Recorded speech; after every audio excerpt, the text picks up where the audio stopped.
So what's going on, everybody? Welcome back to the Coach's Corner. So I'll be real with y'all, man. The explanation that they gave for DLC in the most recent gameplay video, it's not what I was expecting. Honestly, I was expecting more of a straightforward, more detailed, this is the plan that we have for DLC. Boom, boom, boom. This is what you're going to get. This is what we expect. This is how much it's going to cost. That's not really what we got. Now, do I believe that the answer that they gave was wrong?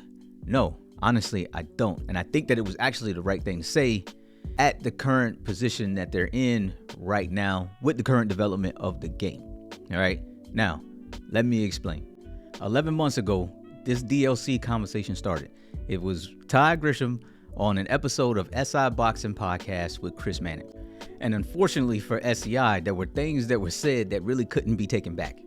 So obviously SCI did what they could to try to apply a little bit of damage control to that whole situation because it was getting out of hand. So in April, they released the SCI eSBC update, basically saying, look, don't listen to anybody unless it comes straight from the SCI studio. Now, that did not stop anyone from really giving credence to what Todd had said, and that is myself included. Now, obviously, I am just as guilty because I held on to what Todd Grisham and Ryan Rhodes said about the original eSBC release date, and we didn't hit that mark because clearly here we are.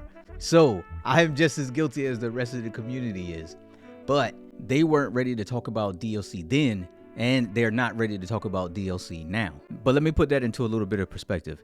So WWE 2K22 didn't even announce their DLC format until about 1 month prior to them actually confirming what their release date was going to be, which is going to be this March.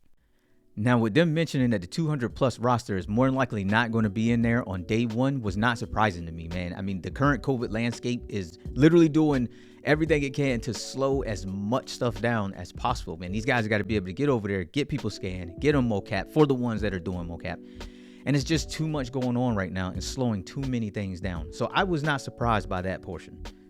Now, them mentioning that most, but not all, will be paid DLC after the game launches for those that are not in there, I think that is where people found things a little bit alarming. Now, they did caveat that by saying that there will be some free DLC packs, man, and I am for one interested in wanting to know what those packs are going to look like.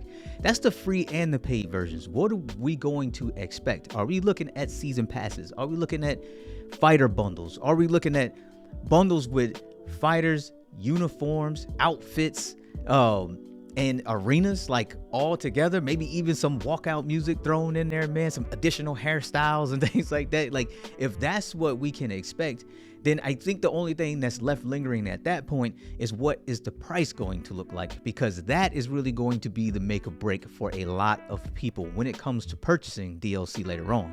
Now, I'll end this, man, by kind of like stating my expectation moving forward, because at the end of that little portion, Will mentioned that he mentioned quite a few names of people who will be in during that initial release. And some of those names, I'll repeat: Canelo, Ali, Frazier, Roy Jones, Terrence Crawford, Loma, Clarissa Shields, and Katie Taylor. Now, I want you to understand something. If these people are going to be in the game at initial release, then I would imagine we got a couple of gameplay trailers that are still coming out. Now, we know, all right, that a good handful of those people have already been scanned. We know that Canelo's been scanned. We know that Loma has officially been scanned. We know that we saw Roy Jones's whole model during the SGO release.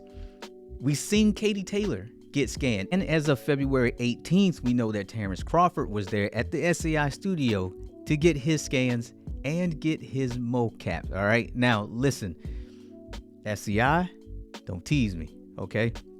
We need a fighter showcase with just about every name that you mentioned. All right. Like, and look, listen. Okay. If I'm asking for a lot, if I can't get them all, then at least give me a couple of them, man. Let me see Canelo. Let me see Terrence Crawford. I would love to see Terrence Crawford beating on Kell Brook because it happened in real life. Look, I understand he just won a fight yesterday, but it happened in real life. So I would like to see a showcase. I would like to see a showcase of Terrence Crawford switch hitting in game. Listen, want y'all to salivate on that for a minute, okay? Look, that's all I got for you guys, man. Let me know what y'all think down in the comments when it comes to DLC, man.